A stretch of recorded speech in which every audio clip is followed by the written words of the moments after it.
उतारे तेरी आरती। अम्बे तू है जगदम्बे काली, जय दुर्गे अम्बर वाली, तेरे ही गुण गाए आरती। हो मैया हम सब उतारे तेरी आरती। अम्बे तू है जगदम्बे काली, जय दुर्गे अम्बर वाली, तेरे ही गुण गाए भारती। ओ मैया हम सब उतारे तेरी आरती। अम्बे तू है जगदम्बे काली, जय दुर्गे अम्बर वाली, तेरे ही गुण गाए भारती। ओ मैया हम सब उतारे तेरी आरती।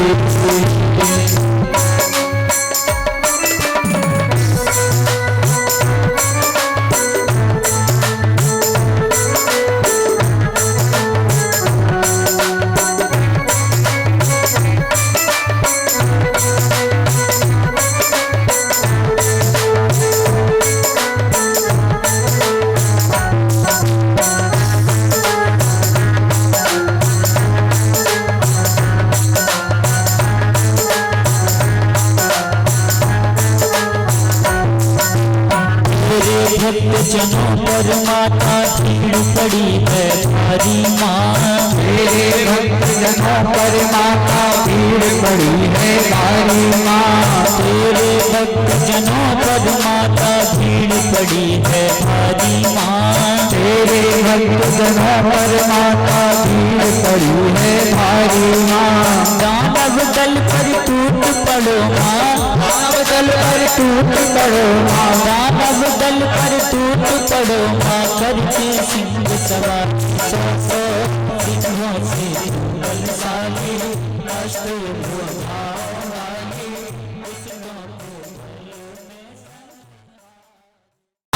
हम सब उतारे तेरी आरती।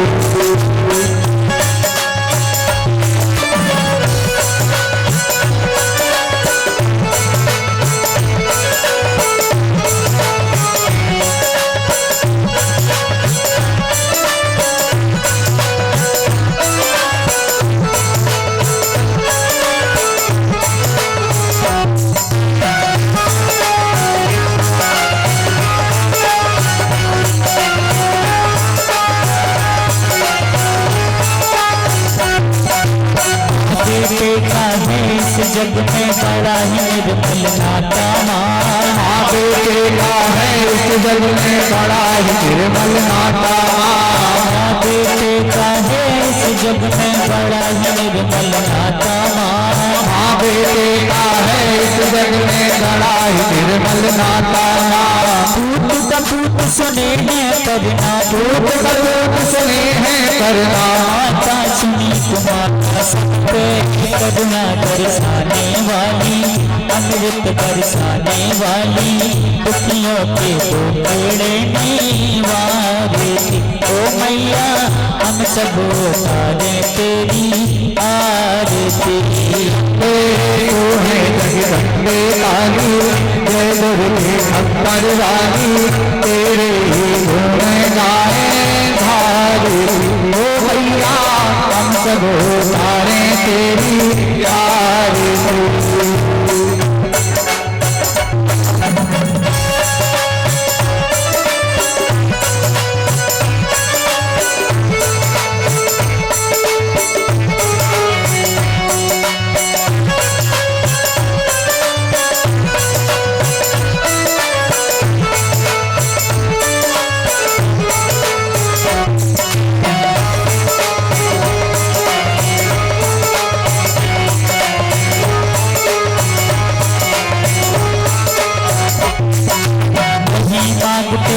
और दौलत ना चांदी ना सोना माँ। नहीं मांगते धन और दौलत ना चांदी ना सोना माँ। नहीं मांगते धन और दौलत ना चांदी ना सोना माँ। नहीं मांगते धन और दौलत ना चांदी ना सोना माँ। हम तो मांगे माँ तेरे मन में, हम तो मांगे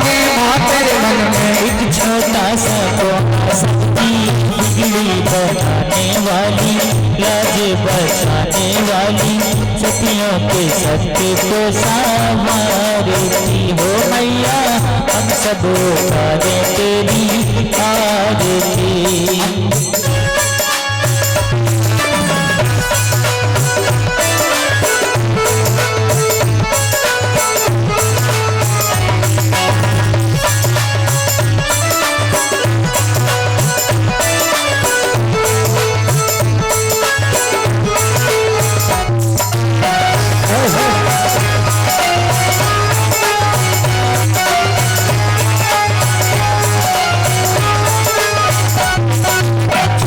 सा परिवार हमारा सदा बनाए रखना माँ, छोटा सा परिवार हमारा सदा बनाए रखना माँ, छोटा सा परिवार हमारा सदा बनाए रखना माँ, छोटा सा परिवार हमारा सदा बनाए रखना माँ।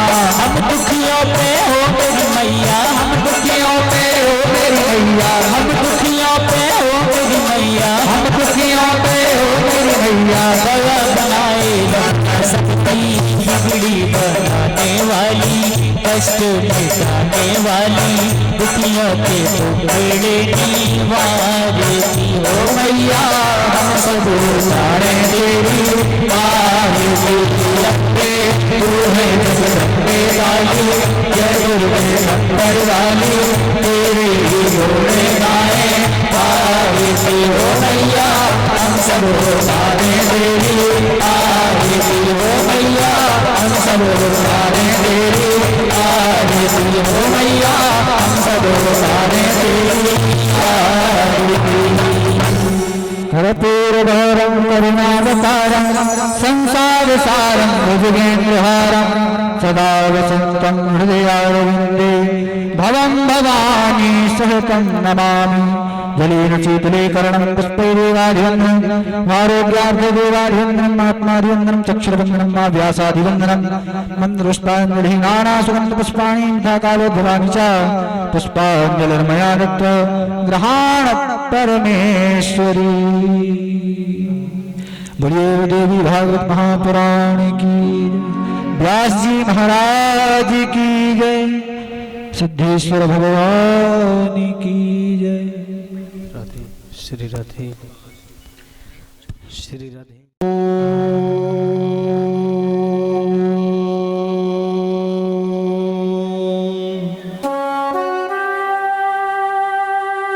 श्री गणेशाय नमः। श्री सरस्वत्यै नमः। श्री वेदपुरुषाय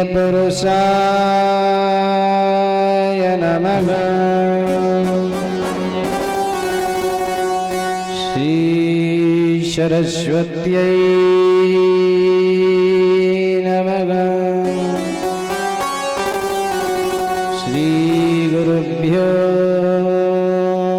नमः। हरि ओम। हन हनुमते नमः।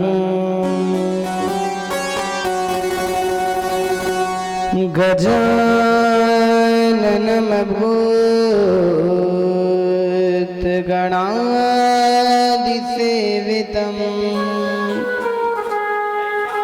कपित्थजम्बूफलचारुभक्षणम् उमाशुतमसोकविनाशकारकम् नमामि विघ्नेश्वरपादपङ्कजम्। लम्बोदरं परमसुन्दरमेकदन्तम् रक्ताम्बरं त्रिनयनं परमं पवित्रम् उद्य दिवाकर विभोज्वल कांति कांतम् विघ्नेश्वरं सकल विघ्नहरं नमामि। ध्यानमूलं गुरोर्मूर्तिः पूजामूलं गुरोर्पदम् मंत्रमूलं गुरोर्वाक्यं मोक्षमूलं गुरुकृपा। अतुलितबलधामं श्वरणशैलाभदेहं दनुजवनकृशानं ज्ञानिनामाग्रगण्यं सकलगुणनिधानं वानराणामधीशं रघुपतिप्रियभक्तं वातजातं नमामि। या देवी सर्वभूतेषु बुद्धिरूपेण संस्थिता नमस्तस्यै नमस्तस्यै नमस्तस्यै नमो नमः। बोलिए जगज्जननी जगदम्बा मैया की जय। परम मंगलमय परात्पर अकारण करुणा वरुणालय भक्त मनवांछित कल्पतरु तड़िद्दित श्री जगत सृष्टि कारिणी करुणामयी पराम्बा जगदम्बा मैया, जिनके लिए यह विश्व एकमात्र क्रीड़ा स्वरूप है, जो ब्रह्मा विष्णु महेश इत्यादि समस्त देवताओं की आराध्य मां जगत जननी जगदम्बा मैया को बारंबार कोटि कोटि प्रणाम। एवं आप समस्त शास्त्री नगर वासियों को एवं जहां तक मेरी आवाज जा रही हो, जिनके कर्ण में यह अमृतमयी भागवत का रसास्वादन हो रहा है, उन समस्त भक्तों को भी इस व्यासपीठ से प्रेम भरा राधे राधे जय माता दी। और YouTube और Facebook के माध्यम से देख रहे आप समस्त भक्तजनों को भी इस व्यासपीठ से प्रेम भरा जय माता दी राधे राधे। आइए आज कथा का तृतीय दिवस, तो सर्वप्रथम अपने मन तथा वाणी को पवित्र करते हुए मैया का संकीर्तन करते हुए और कथा में प्रवेश प्रेम और भाव से।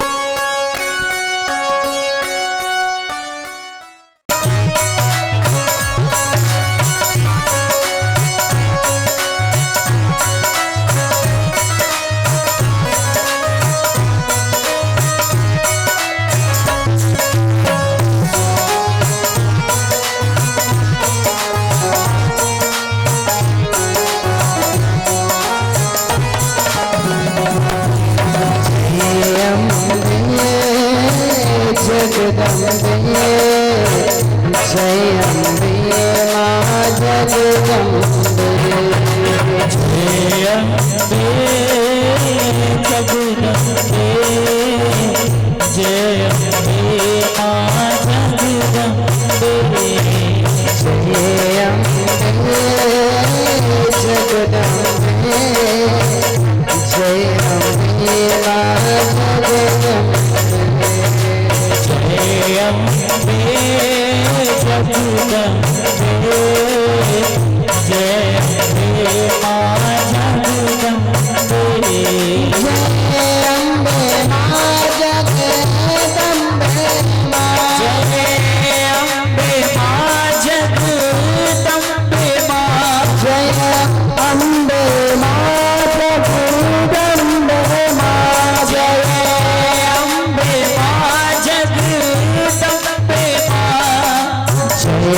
जगदम्बे जय अम्बे माँ जगदम्बे जय अम्बे जगदम्बे जय अम्बे माँ जगदम्बे जय अम्बे जगदम्बे जय अम्बे माँ जगदम्बे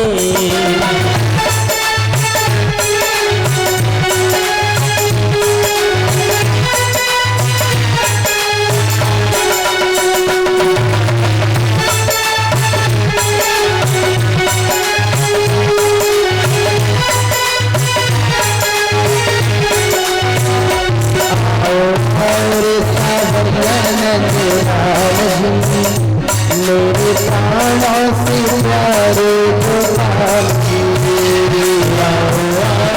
सवैया नंदलाल जी मेरे प्राणों से प्यारे गोपाल जी आओ आओ सवैया नंदलाल जी मेरे प्राणों से प्यारे गोपाल जी सवैया नंदलाल जी मेरे प्राणों से प्यारे गोपाल जी मेरे प्राणों से प्यारे गोपाल जी मेरे प्राणों से प्यारे गोपाल जी मेरे प्राणों से प्यारे गोपाल जी मेरे प्राणों से प्यारे गोपाल जी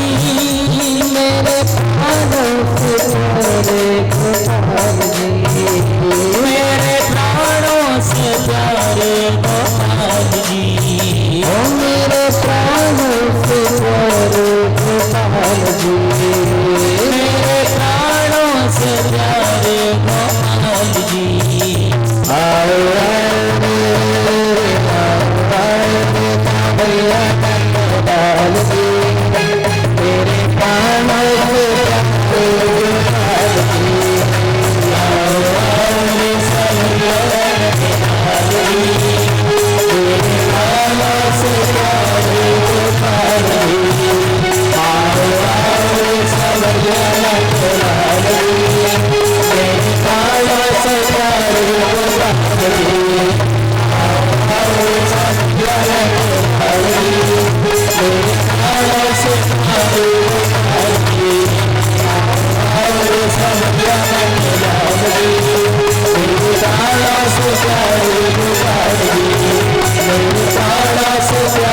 गोपाल जी मेरे प्राणों से प्यारे गोपाल जी बोलिए जगत जननी जगदम्बा मैया की प्रेम से बोलो।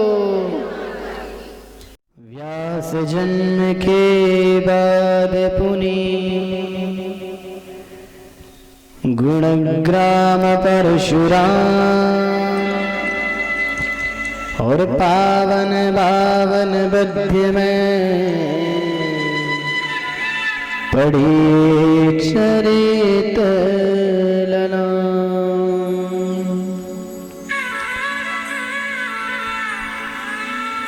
और कहते हैं कल आप समस्त भक्तों को जैसा कि बताया गया था कि माता सत्यवती का विवाह राजा शांतनु के साथ हुआ, जिनके दो पुत्र हुए। कौन कौन? चित्रांगद और विचित्रवीर्य। चित्रांगद नाम के ही एक गंधर्व के द्वारा मारा गया, और जो विचित्रवीर्य थे इनकी दो पत्नियां हुई, अंबिका और अंबालिका। पत्नियां तो दो हैं परंतु ये बहनें तीन। जो अंबिका और अंबालिका है ना, ये दोनों बहन है। इनसे भी एक बड़ी बहन है। कौन? जिसका नाम अंबा। अब प्रश्न ये उठता है कि अंबिका और अंबालिका का विवाह तो विचित्रवीर्य से हो गया, परंतु कैसे हुआ? और अंबा का विवाह क्यों नहीं हुआ? चाहते तो अंबा का भी हो जाता, तीनों बहन का हो जाता, क्यों नहीं हुआ? यह प्रश्न है। तो कहते हैं एक समय की बात है जब इनके पिताजी ने विचित्र वीर्य, जब अंबिका और अंबालिका तीनों बहन के जो पिताजी हैं, इन्होंने स्वयंवर रखा। तो उस स्वयंवर में भीष्म पितामह, महाभारत तो देखी होगी और प्यारे, देखी हो या ना देखी हो, लेकिन करते हो कि नहीं? करते हो ना?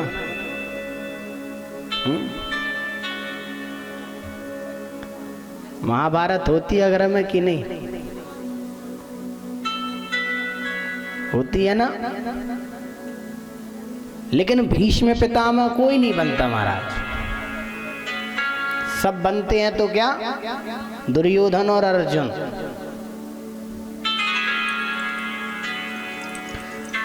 तो भीष्म पितामह को लगभग सभी लोग जानते हैं। जिन्होंने भगवान कृष्ण की भी यदि कथा सुनी है तो कृष्ण की कथा में भी भीष्म पितामह का नाम आता है, जिसे इच्छा मृत्यु का वरदान है।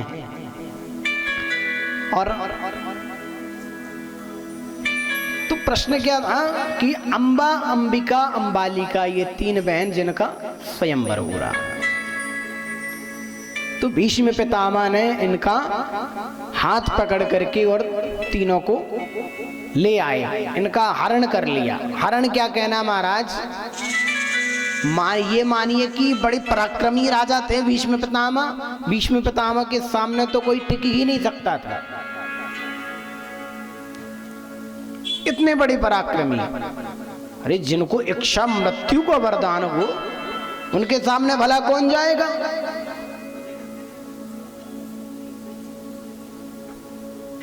इतना श्रेष्ठ वरदान।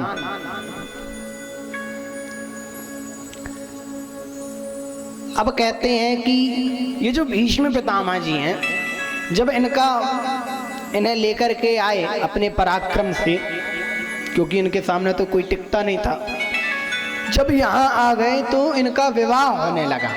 अंबा, अंबिका और अंबालिका तीनों बहनों का जब जैसे ही विवाह होने लगा विचित्र वीर्य से, मंडप पर बुलाया गया तो अंबा ने कह दिया कि राजन, आपने बलपूर्वक हमें लेकर के आए हैं, हम तो वैसे भी आपकी दासी हो चुके हैं, लेकिन एक स्वामी का भी कर्तव्य होता है कि अपने दास का एक बार आग्रह जरूर सुने, निवेदन जरूर सुने। मेरा आग्रह आपसे ये है कि मैं किसी और से प्रेम करती हूँ और मैं उन्हीं से विवाह करना चाहती हूँ। कहा किससे विवाह करना चाहते हो? तो कहा एक राजकुमार हैं शाल्व, शाल्व नाम के राजकुमार हैं, मैं उनसे विवाह करना चाहती हूँ। अब जैसे ही विवाह का प्रस्ताव रखा तो उन्हें बिल्कुल भीष्म पितामह ने और ले गए राजा शाल्व के पास, छोड़ आए और वो आ गए। अब चूंकि शाल्व को पता चल चुका था कि इनका तो बलपूर्वक ले गए हैं, तो पहले समय में महाराज ये हुआ करता था कि यदि कोई कन्या किसी घर में जाकर के आ गई हो, ऐसे घर में जिसे वो नहीं जानती, तो फिर उन्हें अच्छा नहीं मानती थी। और चूंकि विवाह के लिए ले गए थे, तो कहते हैं कि भैया शाल्व ने कहा हम तो आपको नहीं अपना सकते, आपको हम नहीं अपनाएंगे। क्यों नहीं अपनाएंगे? क्योंकि आपका पाणिक ग्रहण तो हो चुका है। पाणिक ग्रहण का अर्थ बतलाया था ना आप लोगों को परसों के लिए। पाणिक ग्रहण का मतलब कि हाथ में हाथ मिल गया, समझ लीजिए पाणिक ग्रहण हो गया। और भीष्म पितामह ने आपका हाथ पकड़ करके और ले गए थे। इसलिए आप उन्हीं के घर की पत्नी हो सकती हो, उन्हीं के घर की बहू हो सकती हो। कहा ठीक है। अब वो जो अम्बा थी, शाल्व ने भी ठुकरा दिया कि अब मैं आपसे विवाह नहीं कर सकता। बेचारी अम्बा फिर आ गई कहाँ? भीष्म पितामह के पास। कहने लगे मेरा जिनसे मैं प्रेम करती थी, जिनसे मैं विवाह करना चाहती थी, आपके कारण और मेरा विवाह नहीं हुआ, तो अब मैं आपसे ही विवाह करूंगी। उसने ये प्रतिज्ञा ले ली कि अब मैं आपसे ही विवाह करूंगी। अब भीष्म पितामह ने कहा अम्बा मैं विवाह तो कर लेता आपसे, परंतु मैं प्रतिज्ञाबद्ध हूं। मैंने प्रतिज्ञा ले रखी है कि मैं विवाह नहीं करूंगा। अम्बा कहती नहीं, विवाह करूंगी तो आपसे ही करूंगी, अन्यथा मैं ऐसे ही मर जाऊंगी, और मेरे मरने का कारण भी आप होगे। और ये ध्यान रखना, यदि मैं आपके मरने का कारण बन गई तो आपके मरने का कारण मैं ही बनूंगी। कहने का भाव ये कि स्वयं तो मर गई, उसने अपने प्राण त्याग दिए, किसके कारण? भीष्म पितामह के कारण। और उसी प्रकार जब राजा भीष्म पितामह के जब अंतिम स्थिति आई तो कारण कौन बना? वही नारी। उसका पुनर्जन्म हुआ, किसके रूप में? शिखंडी के रूप में। अब और आगे कथाएं आती हैं इसमें कि सबसे पहली बात तो ये कि इन्होंने प्रतिज्ञा क्यों ली।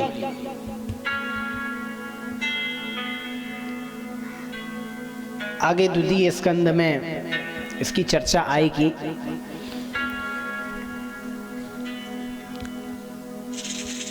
तो कहते हैं विचित्र वीर्य जो थे इनका विवाह हो गया अंबिका से और अंबालिका से। अब अंबा तो चली गई,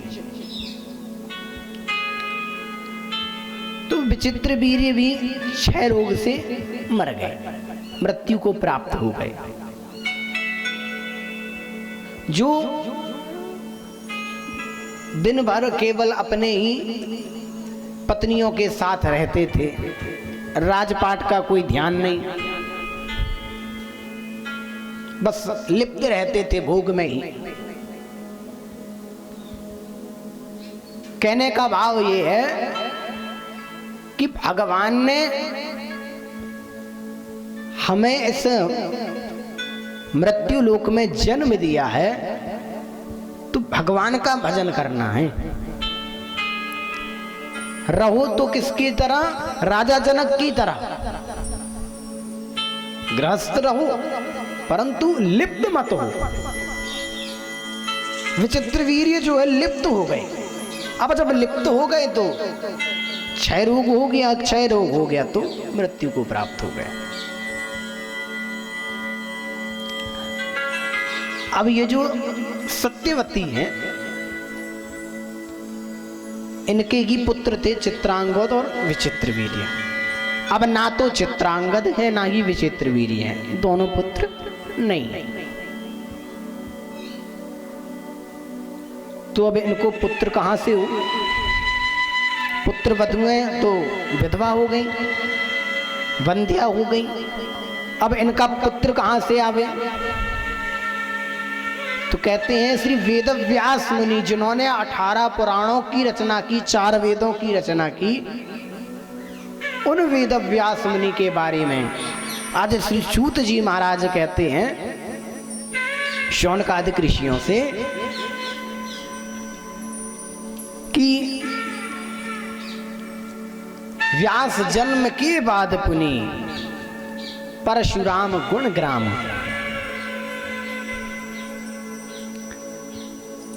अब कहा महाराज आप व्यास जी के बारे में तो बतलाते हैं कि लेकिन ये व्यास जी कौन है, कैसे इनका जन्म हुआ, ये भी तो बतलाइए।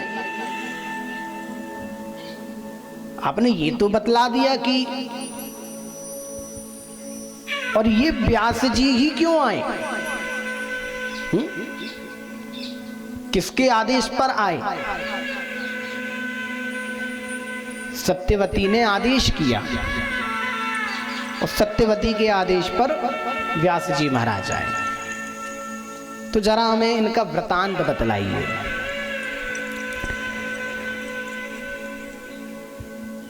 कितने एक बार की बात है, चेदी नरेश उपरिचर नाम के एक राजा थे जिन्हें वसु भी कहा गया है।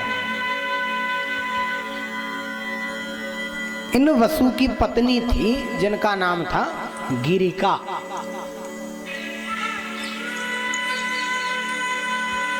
तो कहते हैं ऋतु काल के पश्चात गिरिका ने इनसे पुत्र कामना किया। पुत्र की कामना की, चूंकि ये जो राजा उपरिचर थे, वसु थे, ये आखेट के लिए गए हुए थे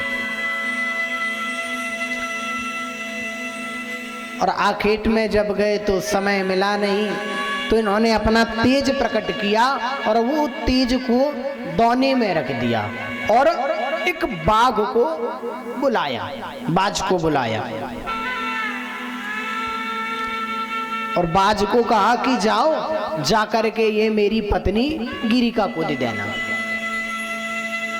और जैसे ही वो बाज दौने को लेकर के उड़कर जा रहा था गिरिका के पास, कि उतने में एक दूसरे बाज ने देख लिया और बाज ने सोचा वो ना वो ये मांस का टुकड़ा लेकर के जा रहा है, क्यों ना हम भी इसे पालें। और उसको पाने के लिए वो उस पर झपट पड़ा। अब जैसे ही झपट पड़ा तो जो तेज था दौने के अंदर, वो दौने का तेज यमुना जी में गिर गया। अब जब दौने का तेज यमुना जी में गिर गया तो ना तो इस बाज ने बचा पाया, ना ही उस गिरिका के पास जा पाया। वो चला गया यमुना जी में और यमुना जी में एक मछली थी। वो मछली कैसी? वो श्रापित मछली थी। उस मछली ने उसका पान कर लिया।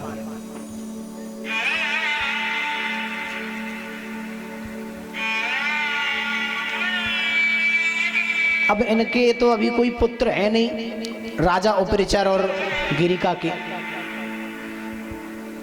क्योंकि वो जो तेज था वो ग्रहण कर लिया किसने? गिरिका ने।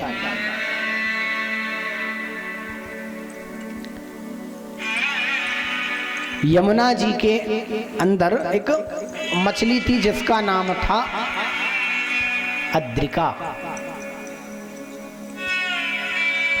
ये अद्रिका नाम की अप्सरा थी, जैसे एक मुनि ने श्राप दे दिया। श्राप क्यों दिया? हुआ ये कि एक बार की बात है, नदी में ये जो अप्सरा है अद्रिका नाम की, ये अप्सरा जो वहाँ पर यमुना जी में जाती और जहाँ वो मुनि तपस्या कर रहे थे, सूर्य को अर्घ्य दे रहे थे यमुना जी में, तो वहीं पर जाकर के 2-3 बार उसने पैर में जाकर के और हाथ मारा, कभी मुख मारती, सिर मारती। तो संध्या कर रहे, सूर्य को अर्घ्य दे रहे उन मुनि को गुस्सा आ गया, क्रोध आ गया और क्रोध के आवेश में आकर के उन्होंने श्राप दे दिया कि जाओ तुम मछली की भांति मेरे पास बार बार और मेरे पैर में आकर के स्पर्श करती हो, जाओ तुम मछली बन जाओ। अब जब मछली बनने का उन्होंने श्राप दे दिया तो तुरंत चरणों को पकड़ लिया उस अद्रिका नाम की अप्सरा ने, कहा मेरा उद्धार कीजिए, अन्यथा मैं तो ऐसे ही पड़ी रहूंगी, मैं तो एक अप्सरा हूं, मुझे क्या पता था कि आप इतने जल्दी क्रोधित हो जाएंगे, आप मेरा उद्धार कीजिए। कहा ठीक है, समय कालांतर में आओगी तो आप एक ऐसी इस कन्या को जन्म दोगी जिसका पुत्र 18 पुराणों का रचयिता होगा, जिनका पुत्र 18 पुराणों का रचयिता होगा। कहने का भाव ये है कि लोग हमें कब जानते हैं? जब हमारा पुत्र कोई अच्छा कार्य करता है तब जानते हैं ना। सत्यवती को हम और आप कैसे जानते हैं? इसलिए जानते हैं कि सत्यवती के पुत्र श्री वेदव्यास मुनि हैं। यदि वेदव्यास मुनि सत्यवती के पुत्र ना होते तो सत्यवती को कोई नहीं जानता। तो आज वो सत्यवती कैसे बनी? थी तो वो मछली की गर्भ में ही उन्होंने वो किया, तो मछली के गर्भ से उत्पन्न होने वाला जीव है, मछली ही बनना चाहिए। मछली क्यों नहीं बना? तो उन्होंने कहा था मुनि ने कि जब आप के गर्भ से कोई पुत्र उत्पन्न होगा तब आप इस श्राप से मुक्त हो जाओगी और पुनः अद्रिका नाम की अप्सरा बन जाओगी। कालांतर जब 9 महीने गुजर गए तो उन्होंने एक पुत्री को तो जन्म दिया ही साथ एक पुत्र को जन्म दिया। दोनों को जैसे ही एक मल्लाह ने पकड़ा, मछुआरे ने, केवट ने, और पकड़ करके वो अपने राजा के यहाँ ले गया। दोनों को ले गया, कन्या को भी और पुत्र को भी। अब पुत्र की तो आवश्यकता थी ही राजा को, चेदी नरेश को, उपरचर को।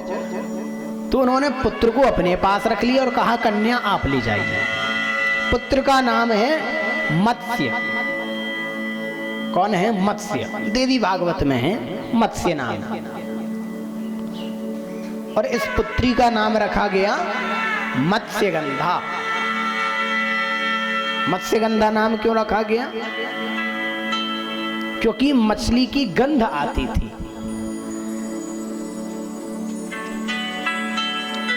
कालांतर में समय बीतता गया। हुआ ये कि धीरे धीरे यहाँ पर पुत्र बड़ा हो रहा है, यहाँ पर पुत्री बड़ी हुई। और जैसे यहाँ पुत्री बड़ी होती है तो कहते हैं ना कि जब पिता का यदि पुत्र नहीं होता तो पुत्री ही उसके लिए पुत्र होती है। पुत्री ही पुत्र है और पुत्र ही, कहने का भाव ये कि वही सब हो जाता है। तो घर का जितना कामकाज था तो सबका सब काम वही पुत्री करती। कभी कभी तो ये होता कि यदि पिताजी किसी कार्य में व्यस्त होते तो वो मत्स्यगंधा नाम की जो पुत्री है वो ही नाव को चलाने लगती। यदि कभी पिताजी नाव चलाते तो वो अपने घर का कामकाज करती। एक बार की बात है, पराशर नाम के मुनि, पराशर ऋषि उस मल्लाह के पास गए। उन्हें उस पार जाना था, नदी के उस पार जाना था। तो उन्होंने आग्रह किया कि आप मुझे उस पार छोड़ दीजिए। तो उस समय मल्लाह कुछ कार्य कर रहे थे। तो उन्होंने कहा प्रभु क्षमा कीजिए, आप यदि मेरा आग्रह निवेदन स्वीकार करें तो मैं तो नहीं जा सकता, परंतु मैं अपनी पुत्री को आपके साथ नाव में भेज देता हूँ, क्योंकि मेरी पुत्री भी बहुत अच्छी नाव चला लेती है और आपको किसी प्रकार का कोई कष्ट नहीं होगा।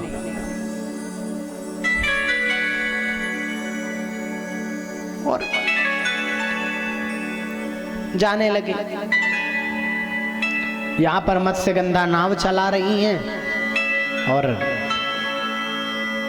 पराशर मुनि बैठे हुए। कहते मत्स्यगंधा थी तो मछली की तरह, गंध तो मछली की आती थी, परंतु दिखने में बड़ी सुंदर थी।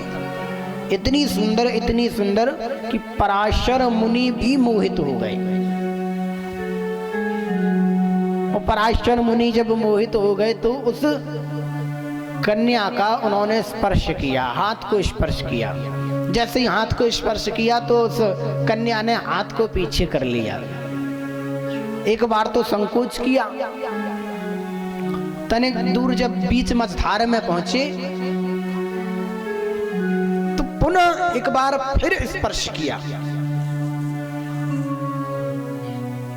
फिर उसने हाथ पीछे किया और विचार करने लगी मन ही मन। नाव भी चलाती जा रही है और यह विचार करने लगी कि हमारे पिताजी बताते हैं संत महात्मा यदि कुछ कार्य कर रहे हो तो उन्हें टोकना नहीं चाहिए,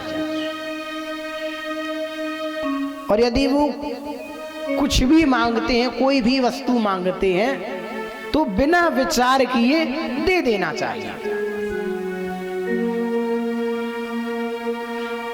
ये जो कथा है देवी भागवत में लिखी हुई है। तो कहते हैं कि एक बार उसने हाथ पीछे किया, 2 बार हाथ पीछे किया, परंतु जब तीसरी बार उन्होंने पुनः स्पर्श किया तो मत्स्यगंधा हाथ जोड़ने लगी और कहने लगी प्रभु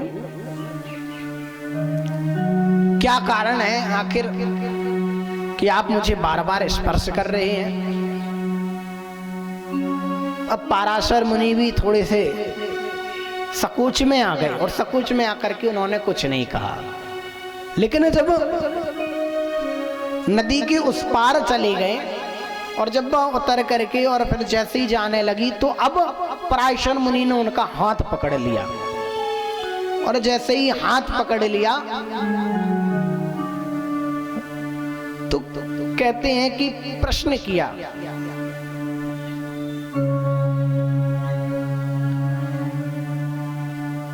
उस मत्स्यगंधा ने कहा कि आप एक मुनि हैं और आप शायद अपना मार्ग भटक रहे हैं। कहना तो नहीं चाहिए परंतु आप अपना मार्ग भटक रहे हैं और मैं एक केवट की कन्या हूं। आपके अंदर ऐसा भाव नहीं आना चाहिए। जब इतनी बातें कही तो पराशर मुनि ने कहा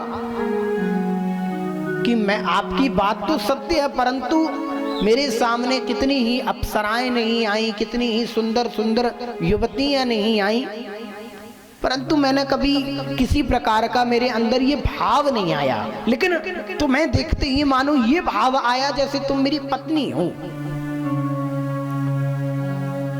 और ये जो मैं क्रिया कर रहा हूं मैं वह क्रिया इसी भाव से कर रहा हूं कि आप मेरी पत्नी हो, इसलिए मैंने आपका बार बार हाथों का स्पर्श किया।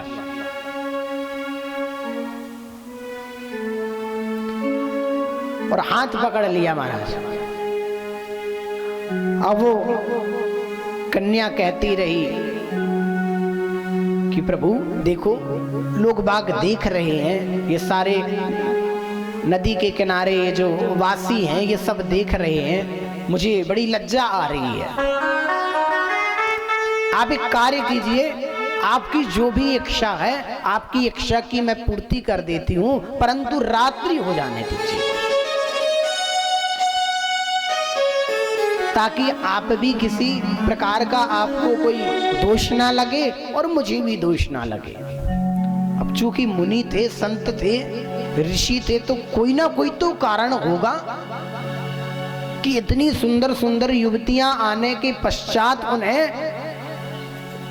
किसी प्रकार का कोई आवेश नहीं हुआ। लेकिन ऐसे मत्स्यगंधा को जिसके समीप जाने से ही मछली की बदबू आती थी और उसके पास पराशर मुनि जैसे तपस्वी बैठे रहे उनके साथ। सबसे बड़ी आश्चर्य की बात तो ये कि उनके साथ बैठ करके उन्होंने नदी को पार कर लिया। हो ना हो यह सब तो भगवान की ही लीला है, भगवान के ही बनाए हुए सब क्रियाएं हैं और भगवान को ही प्रकट होना था। निवेदन किया कि रात्रि हो जाने दीजिए। पराशर मुनि ने कहा मेरे पास रात्रि होने के लिए इतना समय नहीं, और बस उन्होंने अपनी तपस्या से चारों ओर कोहरा कर दिया। कोहरा हो गया, किसी को कुछ ना दिखा। और कहते हैं कि आज उन्होंने उस कन्या के साथ भोग किया और भोग करके चले गए। और यहां पर वह कन्या निवेदन किया कहने लगी प्रभु मैंने आपकी इच्छा तो पूर्ति की, परंतु हो ना हो इसके पीछे कोई ना कोई विशेष कारण तो जरूर होगा, क्योंकि आप इतने तपस्वी हैं, मैंने आपका नाम भी सुना है, पिताजी के मुख से भी मैं संतों की बातें सुनती रहती हूं। कहा हाँ, आपके गर्भ से जो पुत्र उत्पन्न होगा वह बहुत बड़ा व्यास होगा, जिसका नाम सारे जगत में होगा। और आपको यह चिंता है यदि कि लोगों को पता चलेगा तो किसी को यह बात पता नहीं चलेगी, पहली बात। दूसरी बात, आप मां भी बन जाओगे तो भी निरंतर आप यौवन को प्राप्त होते रहोगे, आपको जर्जर शीघ्रता से प्राप्ति नहीं होगी। जर्जर कहते हैं बुढ़ापा को।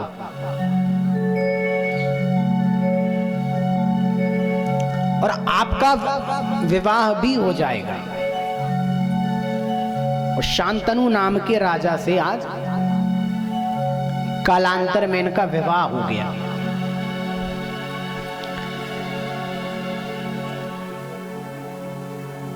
कहते हैं विवाह से पूर्व ही व्यास जी का जन्म हो गया। और जब व्यास जी का जन्म हुआ तो व्यास जी का नाम रखा गया द्वैपायन। क्या नाम रखा गया? द्वैपायन। चूंकि रात्रि में जन्म हुआ, रात्रि में क्या होता है? अंधेरा होता है। अंधेरा कैसा होता है? काला। और काले को संस्कृत में कहते हैं कृष्ण। क्या कहते हैं? कृष्ण। तो इनका नाम रखा गया कृष्ण द्वैपायन। द्वैपायन नाम क्यों रखा गया? क्योंकि रेतीली मिट्टी में इनका जन्म हुआ। इत्युक्त्वा निर्ययौ व्यासः सा पित्रन्तिकं गता द्वीपे न्यस्तस्तया बाल तस्माद्वैपायनो भव। और इस प्रकार से श्री वेदव्यास मुनि का नाम कृष्ण द्वैपायन भी है। बोलिए वेदव्यास जी महाराज की जय। कई शिष्य बने, लेकिन देवी भागवत में कुछ शिष्यों का नाम बड़े भाव से आया है, जिन्हें इन्होंने वेदों को बांटा है। किसी को कोई वेद दिया, किसी को कुछ वेद दिया। शिष्यान् अध्यापयामास वेदान् कृत्वा विभागसः। वेदान् कृत्वा विभागसः अर्थात वेद को, वेदों का विभाग करके। पहले एक वेद थे, फिर एक से चार बने। उन चार वेदों को बांटा गया।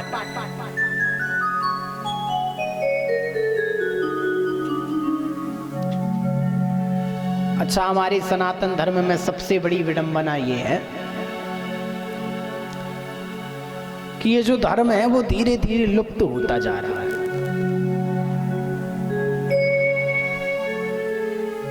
अच्छा ये बताइए, चारों वेदों का नाम किसी को पता है? इतने श्रोतागण बैठे हुए हैं, किसी को पता है कि चार वेद कौन कौन से? अब किन्हीं को तो यही नहीं पता होगा कि वेद भी चार हैं।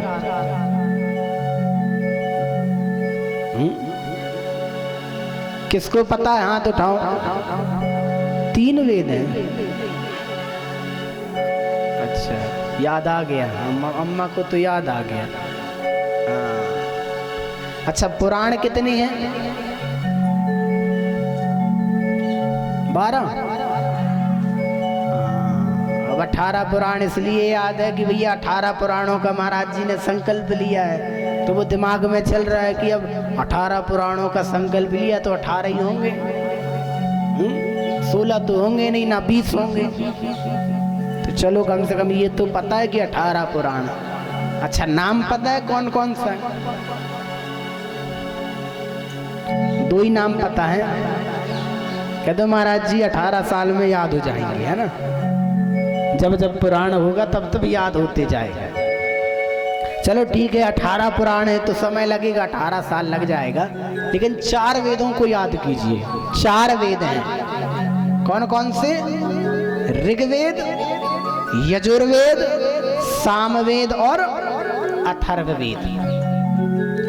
तो यजुर्वेद की 2 शाखाएं हैं, 2 भाग हुए यजुर्वेद के, एक शुक्ल यजुर्वेद और एक कृष्ण यजुर्वेद।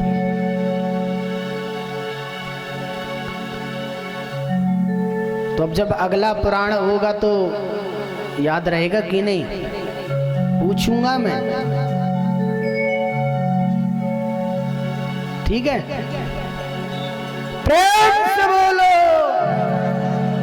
सारे बोलो।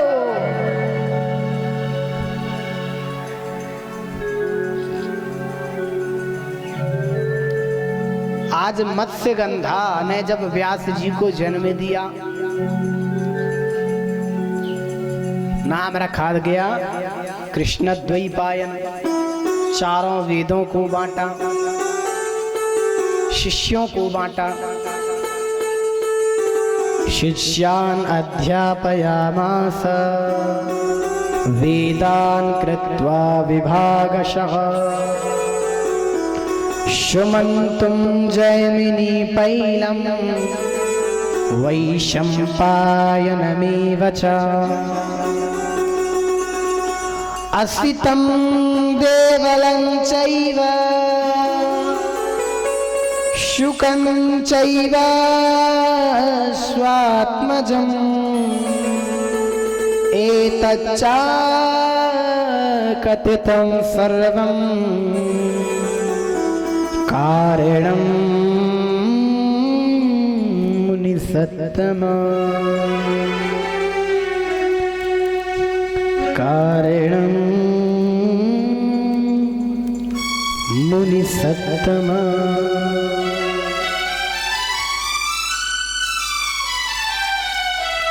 इतने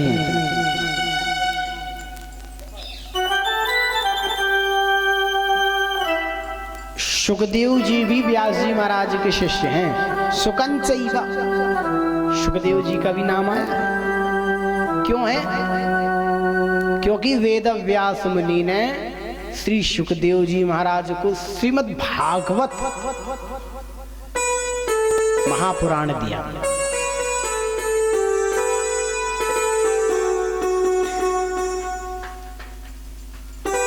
और आज बड़े भाव से समय गुजरता गया। जैसा कि इनके पुत्र हुए सुखदेव, इनकी कथा तो हमने आपको कल बता ही दी थी। अब प्रश्न ये उठता है, द्वितीय स्कंद के 3 अध्याय में श्री सूत जी महाराज प्रश्न करते हैं। श्री शौनकादिक ऋषि प्रश्न करते हैं श्री सूत जी महाराज से। शांतनुं जन्म कथा विमलम् सस्ते पद्यम नृपते महाभिषचरित पुनि पाठ तृतीय प्रमाण।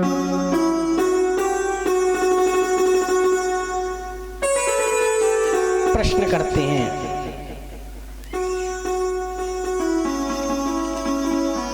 प्रभु हमें एक बात बतलाइए। ये बड़ी आश्चर्य की बातें हैं। कैसी? ये समझ नहीं आया कि वेदव्यास मुनि सत्यवती के पुत्र हैं, ये तो आ गया, परंतु वेदव्यास मुनि ने इतना अनर्थ क्यों किया? इतने 18 पुराणों की रचयिता होने के बाद आप कहते हो कि उन्होंने अपनी माता की आज्ञा से और अंबिका और अंबालिका के द्वारा पुत्र उत्पन्न किए, क्योंकि जब विचित्रवीर्य भी मृत्यु को प्राप्त हो गए तो इन्होंने क्या किया? वेदव्यास जी को बुलवाया। कथा यहाँ पर थोड़ा सा मुड़ चुकी थी, क्योंकि वेदव्यास जी महाराज के बारे में समझाने लगे थे कि इनका जन्म कहाँ से हुआ।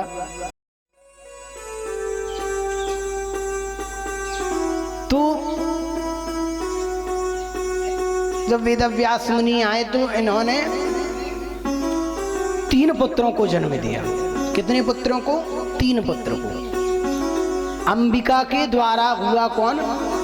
धृतराष्ट्र, जो जन्मांध थे।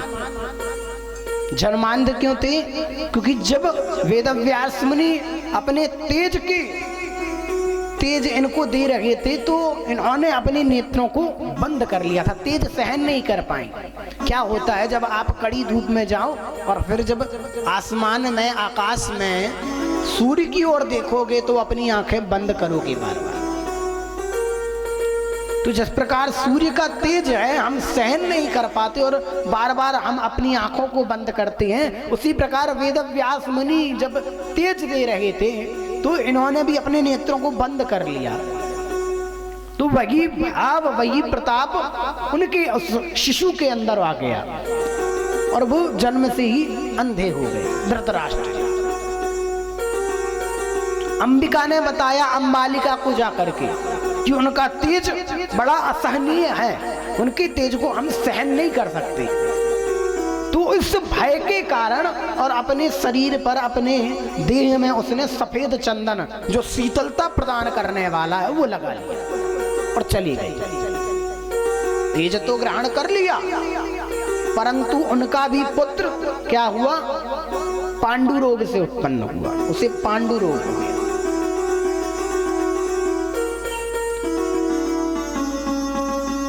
सत्यवती ने पुनः आग्रह किया, एक वर्ष बाद पुनः आग्रह किया कि आप अंबालिका के द्वारा एक पुत्र और उत्पन्न कराइए। क्यों? क्योंकि ये जो दोनों पुत्र हैं ये किसी कार्य के समझ नहीं आ रहे। कोई अंधा है तो कोई रोग से उत्पन्न है। आप एक सुंदर पुत्र जो तेजवान हो, जो ज्ञानवान हो, जो धर्म का अधिकार जानता हो, जो धर्म को जानता हो, कर्म को जानता हो, ऐसा पुत्र दीजिए। और श्री वेदव्यास मुनि ने पुनः तप किया और जैसे ही वह तेज देने लगे तो अंबालिका ने क्या किया कि अपनी दासी को अपनी जगह भेज दिया। सिर ढाकी हुई थी, पता तो चला नहीं, वेदव्यास मुनि को भी नहीं पता कि कौन है, और सामने खड़ा कर दिया ले जा करके। और श्री वेदव्यास मुनि ने अपना तेज नेत्रों के द्वारा निकाल करके और प्रदान कर दिया उस दासी को। और इन्हीं दासी के एक सुंदर पुत्र जो धर्म को जानने वाले हैं, धर्मराज, स्वयं धर्मराज के ही अवतार माने गए हैं। कौन? विदुर जी, जिन्हें हम दासी पुत्र कहते हैं। इन्हें किसी प्रकार का कोई रोग नहीं था। इस प्रकार से वेदव्यास मुनि की ये 3 संतानें और हुई।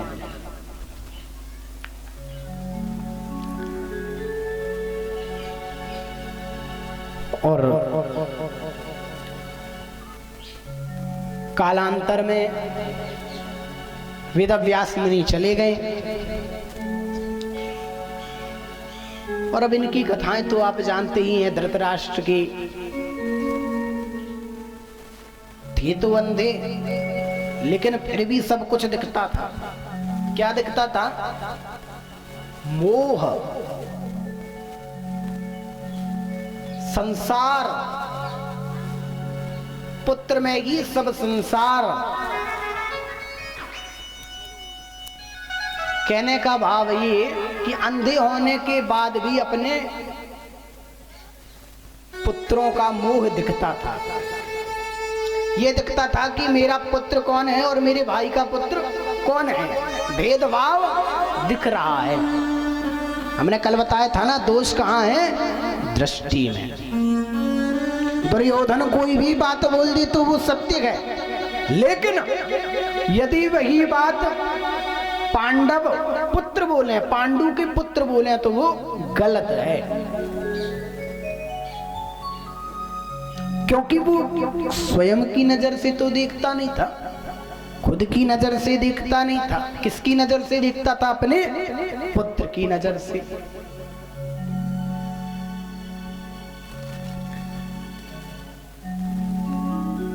और प्यारे, यदि हम हर नजरिया अपने पुत्र के हिसाब से रखेंगे तो फिर कल्याण हो जाएगा, जैसे धृतराष्ट्र का हुआ। क्योंकि ये तो संसार है, सागर है महाराज, इसमें तभी डूबो जब तैरना आता हो, अन्यथा किनारा पकड़ करके और भगवान के साथ ही रहो, क्योंकि भगवान ही है जो किनारे लगाने वाले हैं। ये संसार सागर कैसा है महाराज? असत्य है। सत्य केवल कौन है? भगवान परमात्मा। सच्चिदानंद रूपाय विश्वोत्पत्त्यादि हेतवे तापत्रय विनाशाय श्री कृष्णाय वयं नमः। भागवत जी में भी पहला श्लोक है ना महाराज, सच्चिदानंद। सच्चिदानंद तीन शब्द से मिलकर बिना, सत चित और आनंद, तो वही सत, और बाकी सब असत, बाकी सब झूठा।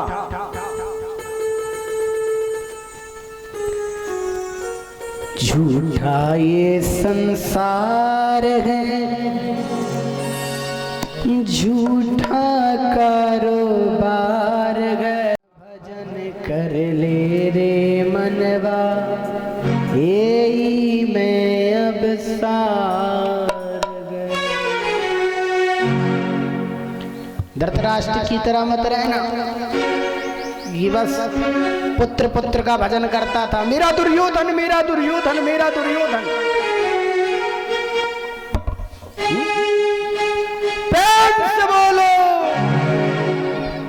झूठा ये संसार है, झूठा भ्रमचार है।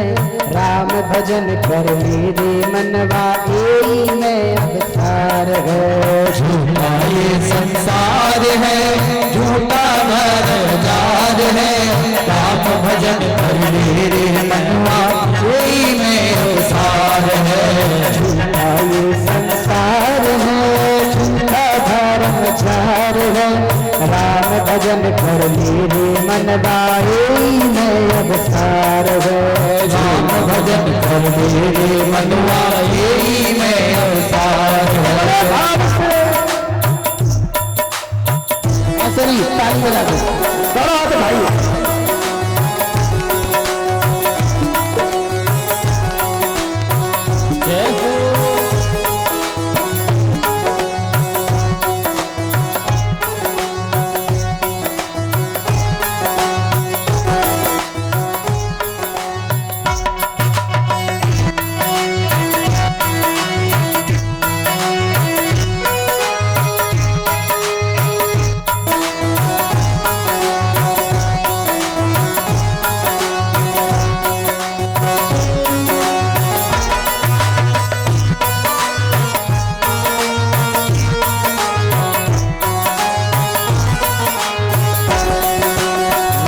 महीना माता ने राखो गर्भ में जब तू आया रे। 9 महीना माता ने राखो गर्भ में जब तू आया रे।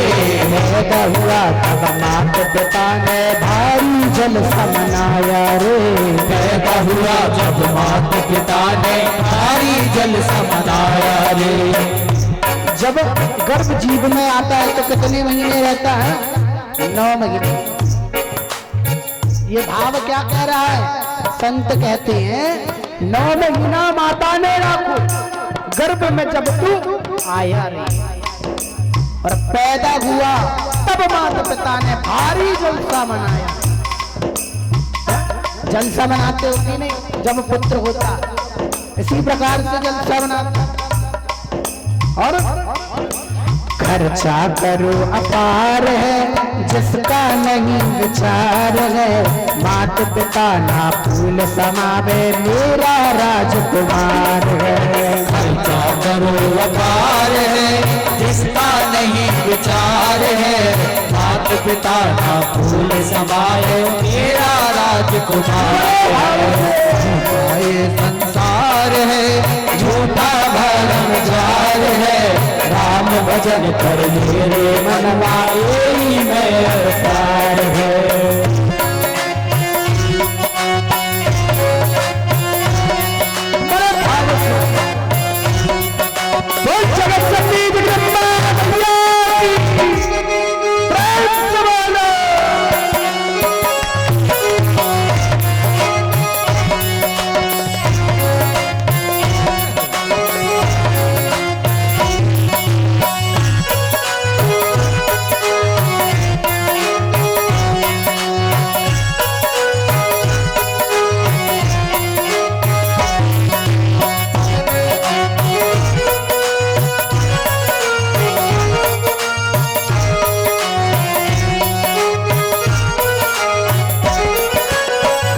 बिना मैं कहने लगे अब बहुत अच्छा और कक्कारे। कछु बिना मैं कहने लगे अब बहुत अच्छा और कक्कारे। बड़ो भयो सब जानने लगे और खाने लगे सब धक्कारे। बड़े भये सब जानने लगे खाने लगे अब धक्कारे। कछु दिना में तो जब लड़का होता है और बहुत अच्छा का नाम लेता है तो बड़ा सुंदर लगता है।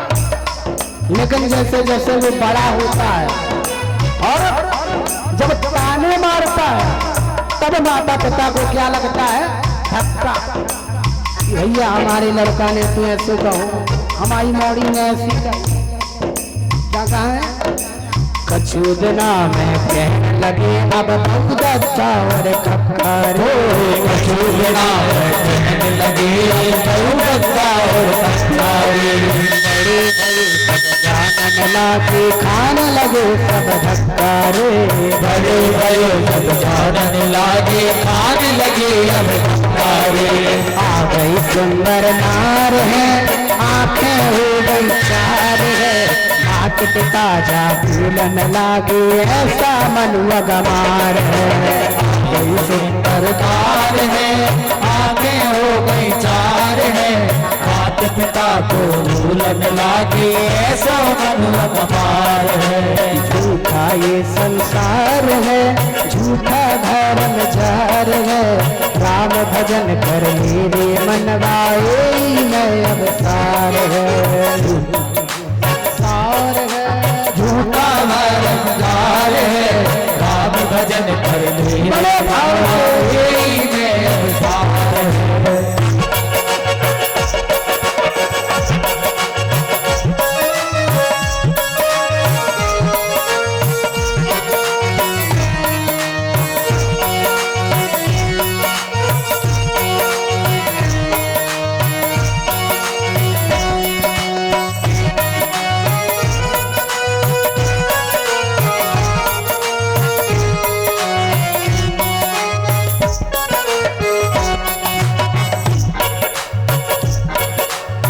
अब भैया लड़का बच्चा तो बड़े हो गए।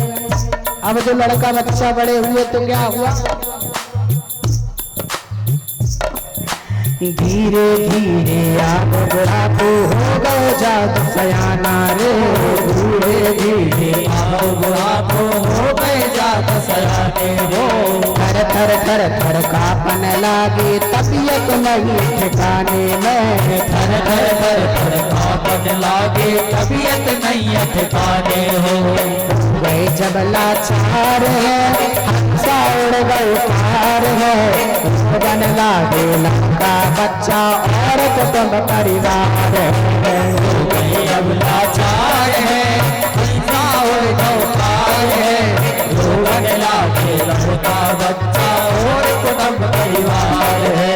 झूठा ये संसार है, झूठा धर्म जार है, राम जन्म कर मेरे मनवाए में अवसार है। राम भजन कर मेरे मनवाए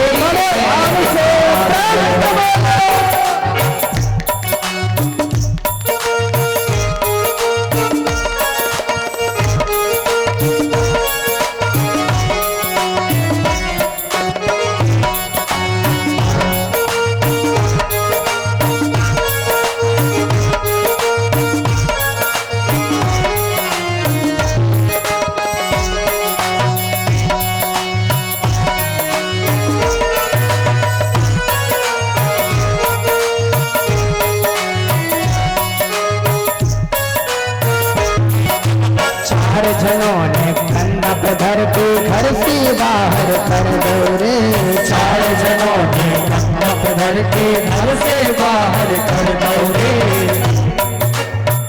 अब ये कब की स्थिति है पता है? चार लोग कंधा पे धर के बाहर कब करते हैं ये पता है कि नहीं? पता है?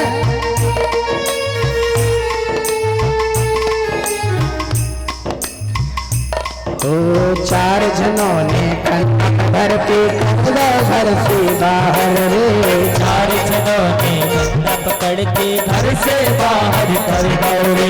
गहना गुड़िया कपड़ा लत्ता सब कुछ देख उतार लो रे, गहना गुड़िया कपड़ा लत्ता सब कुछ देखो तारो रे। ये बड़ी सुंदर बात है, इस बात को बिल्कुल नोट करके रख लो। जब अर्थी उठाई जाती है तो जितने लड़का बच्चा होते हैं, कोई अंगूठी को दौड़ते हैं, कोई कान की बाली को दौड़ते हैं, कोई कहता है भैया अम्मा कह गई नहीं कि नाक की फुलिया हमें चाहिए, है? यही में लड़न लगेगा। होता है कि नहीं होता? तो ये ध्यान रखना कि धृतराष्ट्र की तरह यदि मोह में पड़ोगे कुछ नहीं रह जाना वाला।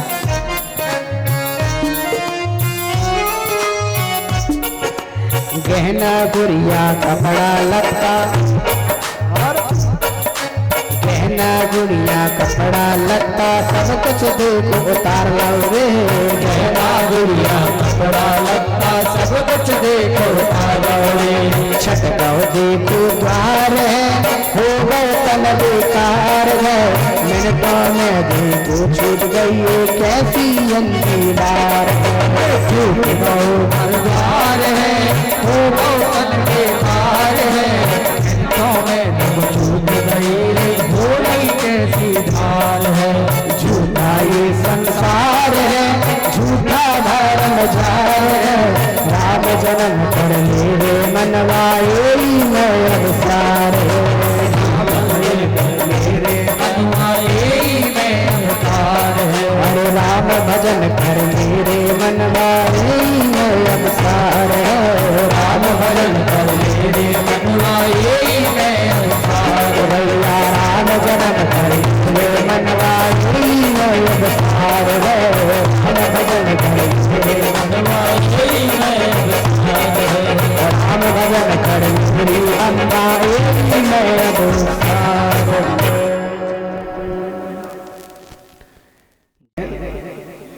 कि नाक की खुटिया कान की बाली ये नहीं किया निकारी जाते हैं। अब दादा हरे तो पहन के नहीं रखे हैं? तो यही से कह रहे हैं राम भजन कर लोरी अम्मा यही में अब सार गए। प्रेम से बोलो, सब हिल बोलो। और केवल आगे वाले बोलना, पीछे वाले बोलोगे तो बीमार पड़ जाओगे, है ना। हाँ बोलो, प्रेम से बोलो, थोड़ा जोर से बोलो, आवाज नहीं आई।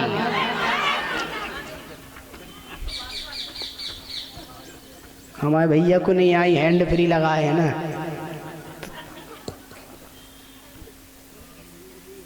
आई क्या आपको? आ रही है? हमारी तो आ रही होगी, इनकी आ रही कि नहीं पीछे वाली अम्मा? चलो कम से कम कह तो रहे। भाई आगरा से आए हैं भैया, इतनी दूर से आए, राम भजन सुनने को आए हैं। अब आप लोग नहीं सुनाओगे तो अगली साल से नहीं आएंगे। हम सोच रहे हर साल बुलाएं, और अब आप लोग ऐसे यदि कंजूसी करोगे, कुछ तो आने में कंजूसी करते हैं, कुछ देने में कंजूसी करते। अरे महाराज कोरोना काल चल रहा है, न दे पावी है तो महाराज तुम्हारे ऊपर चल रहा, हमारे ऊपर नहीं चल रहा। हमें तो कौन न पूछो तो कन्हैया, काहे नहीं पूछो कि महाराज आए सो भीड़ भरा है, न भाव सो और हो जाए।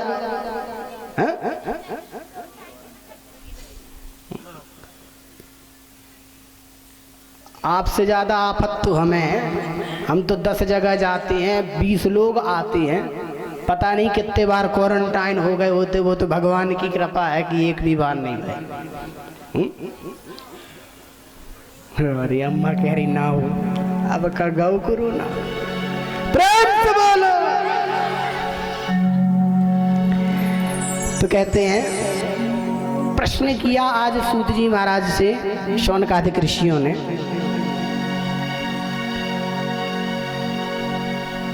शांतनु जन्म की कथा। कहा महाराज ये बताइए कि सबसे पहला प्रश्न तो बहुत किए, इतने प्रश्न किए कि यदि हम प्रश्न बताने आएंगे ना तो फिर कल राम जन्म नहीं हो पाएगा। और एक बात और बतला दूं, कल राम जी का जन्म है और सबको बढ़िया सज धज के आना है, ठीक है। जैसे अपने बच्चों का चौक मनाते हो ना, वैसे ही हमारे प्रभु का भी मनाना है। भगवान का तो नहीं मना सकते, लेकिन जितना बन सके उतना मनाना।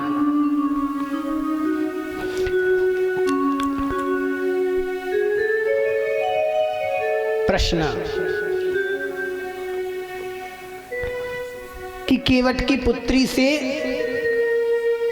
सत्यवती, जो केवट की पुत्री है, जिससे पराशर मुनि ने जिनके साथ भोग किया, ये सब इतनी क्रियाएं होने के बाद भी राजा शांतनु ने उनसे विवाह क्यों किया? सबसे पहला प्रश्न। दूसरा प्रश्न किया कि शांतनु राजा की पहली रानी कौन थी? ये जो सत्यवती है, ये शांतनु राजा की पहली पत्नी तो थी नहीं, पहली रानी कौन थी? तीसरा प्रश्न करते हैं, भीष्म जिन्हें आप वसु के अंश भी कहते हैं, तो वो वसु के अंश कैसे कहे गए? इन्हें लोग वसु के अंश भी कहते हैं, तो ये क्यों कहे जाते हैं वसु के अंश? और विचित्र वीर्य के मरने पर अत्यंत दुखी हुई सत्यवती माता ने इन वेदव्यास मुनि के द्वारा ही ये कृत्य क्यों करवाया, ये क्रिया क्यों करवाई? क्योंकि वेदव्यास जी के ये तो छोटे भाई की पत्नी है, तो उन्होंने इनके साथ ये क्रिया क्यों की?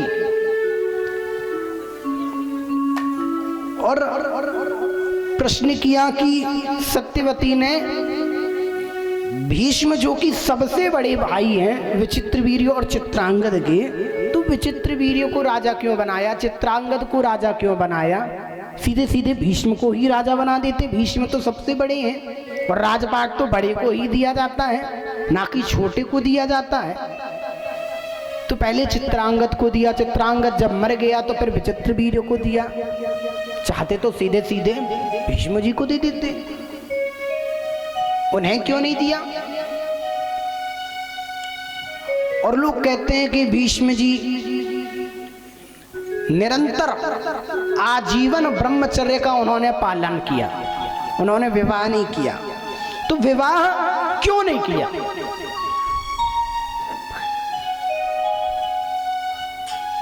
ये प्रश्न शौनकादिक ऋषियों ने किया सूत जी महाराज से।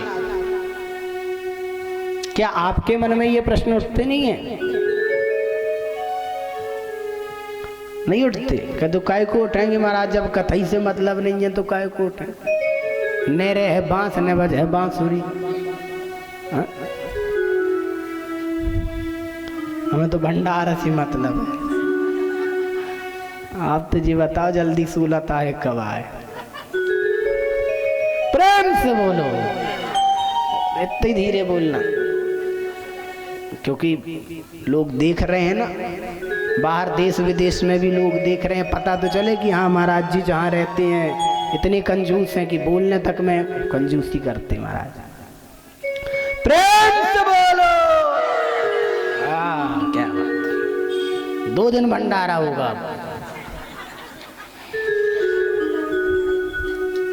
सातवां प्रश्न किया, परम तेजस्वी जो व्यास जी हैं इन्होंने ये अनर्थ क्यों किया और इतना निंदनीय कार्य क्यों किया?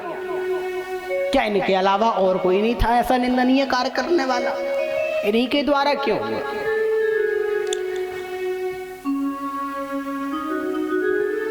जब इतने प्रश्न किए तो श्री सूत जी महाराज कहते हैं, अब शोकी शौनकादिक जो 88,000 ऋषिगण हैं परम तेजस्वी हैं, और सूत जी महाराज कौन? श्री सुखदेव जी महाराज के शिष्य हैं। अच्छा, कोई ज्ञानी होता है ना, और ज्ञानी से यदि कोई ऐसे प्रश्न करता है ज्ञान पूछने वाली, तो उससे बड़ी खुशी होती है।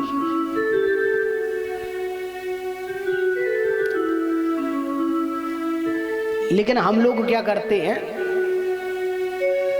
कहावत ये है कि अन्न का कण और संत का क्षण कभी बर्बाद नहीं होने देना चाहिए। और हम कलियुगी मानव ऐसे हैं कि दोनों बर्बाद करते हैं, अन्न का कण भी और संत का क्षण भी। कहते भैया टाइम पास नहीं हो रहा, चलो एक काम करते हैं, सुना है कि एक बाबा आए हैं, भूत भविष्य वर्तमान सब बताते हैं, तीनों कालों का बताते हैं, तो चलो चल के पूछ के आए। लोग बागों की भीड़ लगी हुई, एक बार पहुंच गए विवेकानंद जी के पास, ऐसे ही लोग पूछते पूछते, अब सब लोग अच्छी अच्छी बात पूछे। अब एक दादा आ गए, दादा की ये बड़ी बड़ी दाढ़ी थी, तो दादा ने आके पता कौन सा प्रश्न किया? कहते विवेकानंद जी आप बड़े ज्ञानवान हैं, ये बताइए,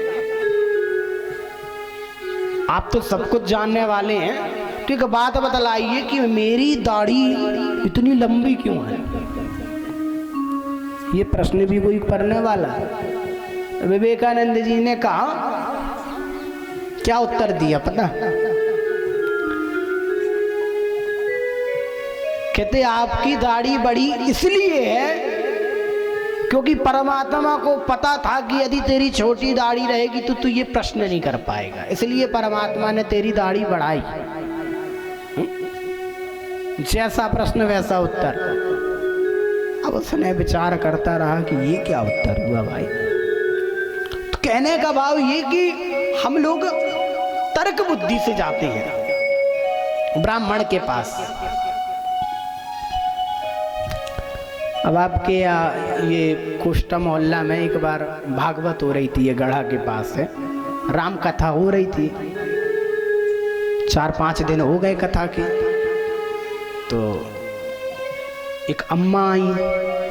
अच्छा एक बात और, माताओं की सबसे अच्छी चीज बात ये लगती है हमको कि चलो कम से कम कथा श्रवण करती हैं और घर में जाके उसका चिंतन भी करती हैं। दादाजी लोग तो खैर करते ही हैं, बाकी माताएं कुछ ज्यादा ही चिंतन बहुत ही ज्यादा कर लेती हैं। और चिंतन क्या किया, अब भगवान की कथा करें तो ठीक। लंका जब जली तो अम्मा ने आके प्रश्न किया, कहते महाराज जी आप बड़ी सुंदर राम कथा करते हैं, तो एक प्रश्न है आपसे, उत्तर दोगे? मैंने कहा मैया ये बताओ, पहेली पूछने आई हो कि कथा पूछने आई हो? अब उत्तर बनेगा तो देंगे। सर्वे सर्वम न जानाति, सभी लोग सब प्रकार की बातें तो नहीं जानते, हो सकता है आप कुछ ज्यादा जानती हो और हम कम जानते हो। ठीक है, लेकिन भगवान की कृपा रही तो दे देंगे उत्तर, कीजिए प्रश्न। तो कहते ये बताओ, हनुमान जी ने पूरी लंका जला दी, विभीषण का राज्य क्यों नहीं जलाया? विभीषण का कक्ष क्यों बच गया? हमने कहा अम्मा तुम रही का होते, रही हो तो बताओ, तुमने देखा कि विभीषण की लंका नहीं जली? चलो लेकिन फिर भी तुम्हें उत्तर देते हैं। नहीं नहीं ना, हम रहे उधर तो हम बता रहे। कहती अच्छा आप रहे? हमने कहा अम्मा प्रश्न ही ऐसा कर रही हो तो हम बता रहे। हाँ, यदि आपको झूठा लगे कि हम असत्य बोल रहे हैं तो कोई बात नहीं, लेकिन मुझे नहीं लगता कि असत्य होगी। तो हमने कहा अम्मा अब दोबारा मत पूछना, एक बार बता रहे हैं, बार बार बताने का समय नहीं। हमने कहा देखो बात ऐसी है, ये जो शास्त्री नगर में भागवत चल रही है, देवी भागवत, ये कैसे हो रही है? सभी के सहयोग से हो रही है। हो रही कि नहीं? कुछ लोग सहयोग यजमान बन करके देते हैं, कुछ लोग बिना यजमान बने देते हैं, तो सभी के सहयोग से ही ये कथा हो रही। किसी ने कुछ किया, किसी ने कुछ दिया, किसी ने भंडारे में सहयोग किया। अब भैया एक बात और है, नियम तो ये है कि जो जो सहयोग देता है तो प्रसाद भी उसी को मिलना चाहिए, है कि नहीं? इसलिए भले 1 रुपए दो लेकिन सहयोग दो, और सहयोग नहीं दोगे तो प्रसाद नहीं मिलेगा।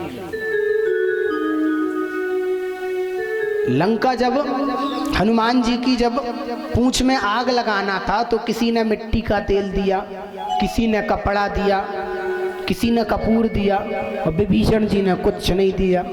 अब जब विभीषण जी ने कुछ नहीं दिया तो उनको प्रसाद भी नहीं मिला, बाकी सबको प्रसाद मिल गया।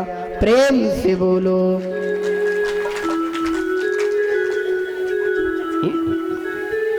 उनको प्रसाद नहीं मिला क्योंकि उनने चंदा नहीं दिया, और बाकी सबने चंदा दिया तो सबको प्रसाद मिला। सबसे बड़ा योगदान रावण का था तो पूरा प्रसाद उसी को मिला, भंडारे का जितना बचा था ले जा भैया। तो कहते हैं महाराज,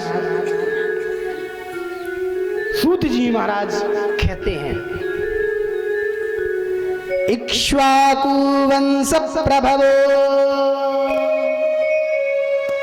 महाभीष इति स्मृतः, सत्यवान धर्मशीलश्च चक्रवर्ती नपोत्तम। इक्ष्वाकु वंश में अर्थात पुरु वंश में एक महाभीष नाम के राजा थे। ब्रह्मा जी ने आदि समस्त देवताओं ने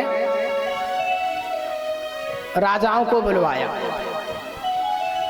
देवताओं को बुलवाया, तो वहां पर महाभीष भी आए, ये देवता भी माने गए। अम्मा बात न करो, कथा में ध्यान दे दो, बस तना देर की कथा और है, फिर आप लोग अपनी चालू कर लेना। हल्ला बहुत कर रहे हो, प्रेम से बोलो। बाजू वाले की कसम है बोलना पड़ेगा, प्रेम से बोलो।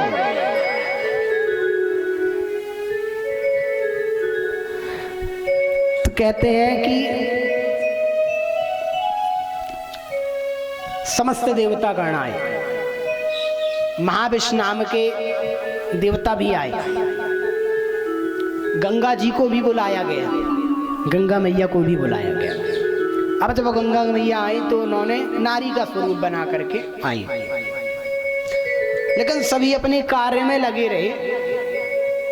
और महाविष्णु को गंगा मैया ने देखा, गंगा मैया ने महाविष्णु को देखा, और दोनों एक दूसरे को देख करके मोहित हो गए, एक दूसरे को ही देख रहे। सभी लोग अपने कार्य कर रहे। अब ब्रह्मा जी ने जब बुलाया, पहले महाविष्णु को बुलाया, महाविष्णु ने नहीं सुनी। क्यों नहीं सुनी? क्योंकि उनका ध्यान तो गंगा जी पर है, और गंगा जी ने भी नहीं सुना। क्यों? क्योंकि गंगा जी का ध्यान महाविष्णु पर है। अब जब जैसे ही देखा कि दोनों ने ध्यान नहीं दिया तो ब्रह्मा जी को क्रोध आ गया, और ब्रह्मा जी ने क्रोध में आकर के श्राप दे दिया। जाओ, एक दूसरे को देख रहे हो, मेरी बात नहीं सुन रहे हो, जाओ मैं तुम्हें श्राप देता हूं कि मृत्यु लोक में दोनों का निवास हो।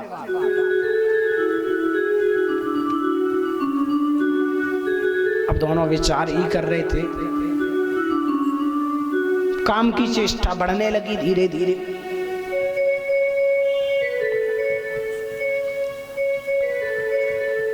अब ये महाविष्णु भी विचार करते,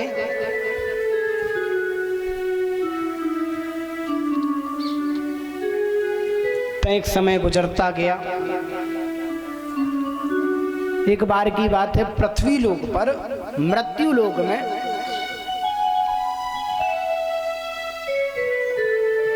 अष्टवसु, कितने? अष्टवसु, 8 वसु आए अपनी पत्नियों के सहित भ्रमण करने के लिए मृत्यु लोक में घूमने लगे आकर के।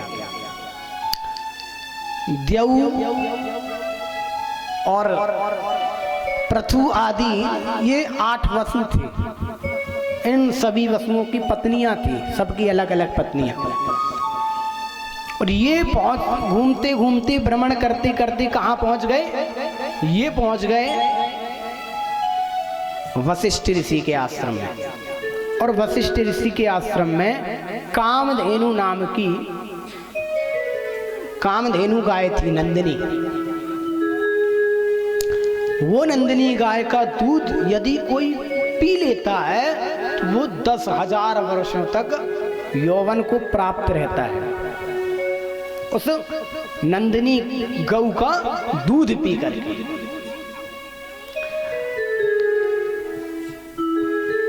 तो जब वसुओं ने सुना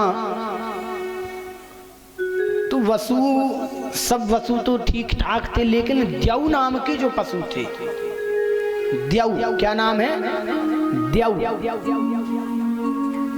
द्यौ नाम के पशु की पत्नी है, उन्होंने निवेदन किया अपने पति से कि हमें इस गाय को ला करके दीजिए, इस गाय का दूध हम पिएंगे ताकि हम 10,000 वर्षों तक यौवन को प्राप्त रहें। और कौन नहीं चाहता महाराज कि हम जवान रहें? कौन चाहता है कि हम बूढ़े ना हो?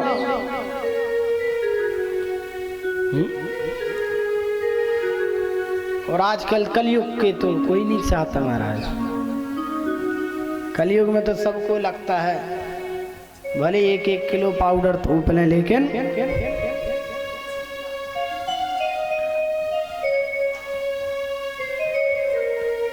अरे कलयुग तो ठीक है,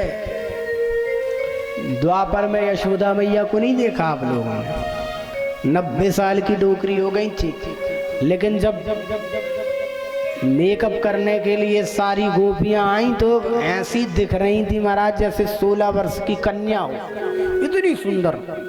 और क्यों ना रहे, परमात्मा की माँ है।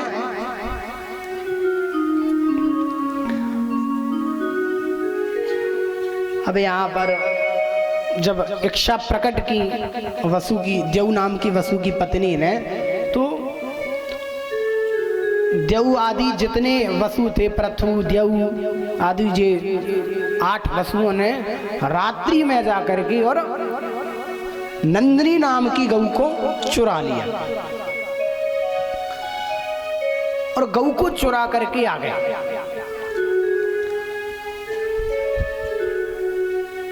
अब जब वशिष्ठ ऋषि आश्रम में लौटे तो लौट करके वशिष्ठ ऋषि ने कहा कि मेरी गऊ कहाँ है?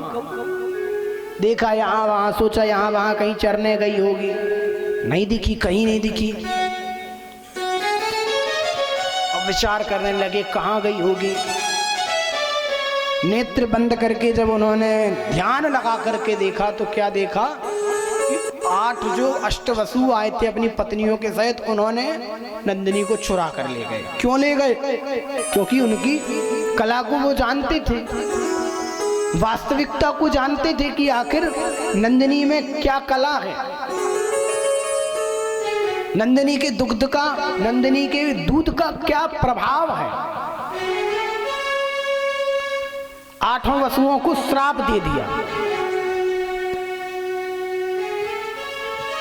क्या श्राप दिया? जाओ, जाकर के आप समस्त वसु और मृत्यु लोक में जाकर के कष्ट को पाओगे, अपना वसु लोक छोड़ दो। अब जब ऐसी बातें हुई तो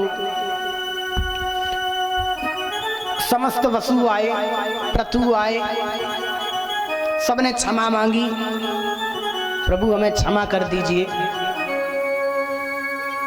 गलती तो हुई है, क्षमा कीजिए।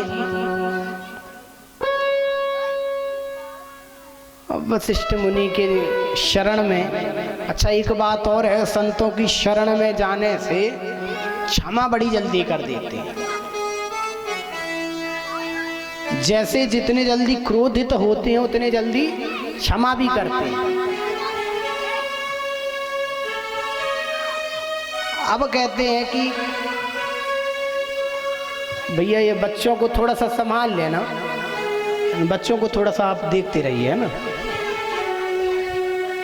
प्रेम से बोलो।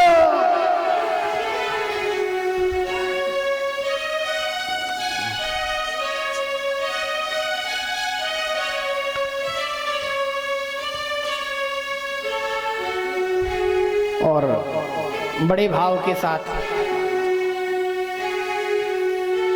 जैसे ही शरण में आए तो वशिष्ठ जी ने क्षमा किया और कहा कि अब श्राप तो नहीं लौटाया जा सकता, लेकिन हाँ 1 वर्ष के अंदर समस्त वसुओं का उद्धार हो जाएगा। केवल 1 वसु को छोड़ करके। कौन? जिसने गाय को चुराया है उसे मृत्यु लोक में तो कष्ट को प्राप्त करना ही पड़ेगा, उसे कष्ट प्राप्त करना ही पड़ेगा। जिस प्रकार मैं नंदिनी के लिए कष्ट को प्राप्त किया उतना ही कष्ट उसे प्राप्त करना पड़ेगा।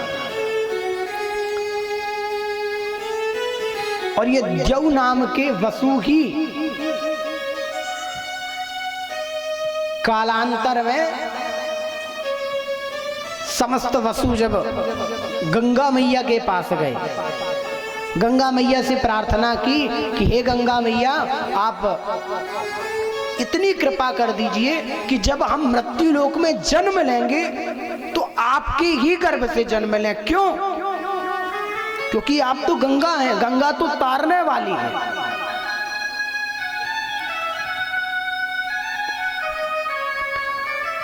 और हमने सुना है कि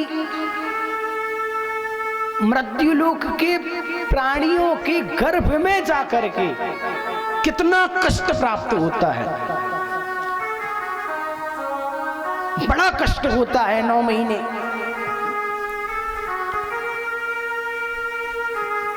कहते हैं गर्भ में जो शिशु होता है ना, यदि माता कुछ खट्टा खाती है, यदि कुछ तीखा खाती है तो उस शिशु के शरीर में, अंग प्रत्यंग में जाकर के वो बड़ा कष्ट देता है, बड़ा पीड़ा देता है।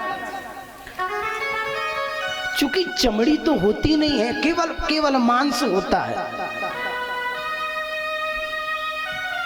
अब जरा विचार कीजिए, यदि कभी हमें कोई किसी प्रकार का घाव हो जाए और घाव के ऊपर आप नमक, मिर्ची ये सब लगाओगे तो क्या आनंद देगा कि पीड़ा देगा?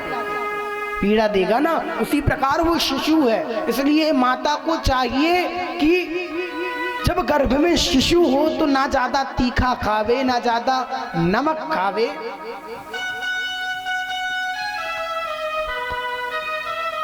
और एक बात का विशेष ध्यान दे, ये सब ग्रहण करने वाली चीजें हैं। ग्रहण केवल मुख से नहीं किया जाता, नेत्र से भी किया जाता है, कर्ण से भी किया जाता है, नासिका से किया जाता है।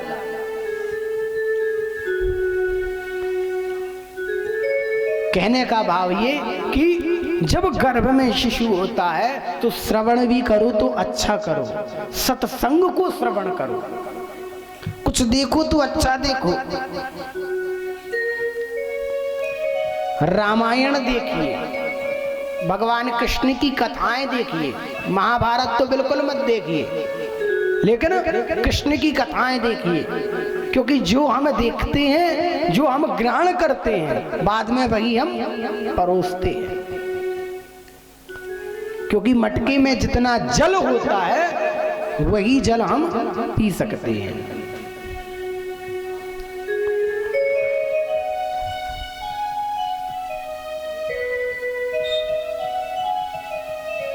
और सबने प्रार्थना की गंगा मैया से कि मैया हम जाएंगे तो आपके ही गर्भ में जाएंगे, क्योंकि आपका गर्भ जो है हमें कभी पीड़ा नहीं दे सकता। क्योंकि गंगा मैया की विशेषता क्या है? गंगा मैया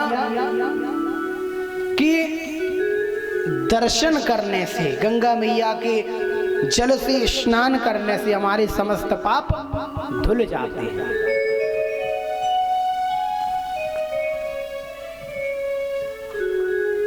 जब हम इस देह को छोड़ते हैं तो कहाँ ले जाया जाता है? 10वें दिन जाते हो ना, 9वें दिन कहाँ ले जाते हैं? इलाहाबाद ले जाते हैं। क्यों ले जाते हैं? भैया जो भी पाप किए तो सब धुल जाए। तो उन पापों को धुलने के, ये तो मरने के बाद की स्थिति है, लेकिन जीते जी हमारे श्रीमद् भागवत में, श्रीमद् देवी भागवत में ये भी एक गंगा है, ज्ञान गंगा कहा गया। तो वहां तो मरने के बाद गोते लगाओ या ना लगाओ इसका कोई ठिकाना नहीं। क्यों? क्योंकि आजकल के लड़के बच्चे भी यही कहते, भैया एक काम करो, वो तो गया, जो थी तो चली गई, जो थे तो चले गए, लोटा में भरे और ट्रेन में बैठे पुल में डाल दिए। अब ये नहीं पता कि वो जल क्या है, वो जल है कि कोई नाला है, ये नहीं देखते। अब भैया जाना था तो चली गई, एक आध बार ले लिया होगा हरि नाम संकीर्तन। तो मरने के बाद का तो कोई ठिकाना है नहीं कि लड़के बच्चे अस्थियां ले जा करके बहाएंगे कि नहीं। इसलिए कम से कम जीते जी ही गोता लगा लो, प्रेम से बोलो। वहां स्नान करने से ये जीवन धन्य होता है, पाप धुलते हैं गंगा मैया में, यमुना मैया में। लेकिन नर्मदा मैया में तो केवल दर्शन मात्र से ही मनोकामना पूरी हो जाती है। नर्मदा मैया में तो ये विशेषता है कि उनमें स्नान करो या ना करो, केवल दर्शन कर लो। कौन कौन जाता है दर्शन करने? रोज रोज नहीं जाता।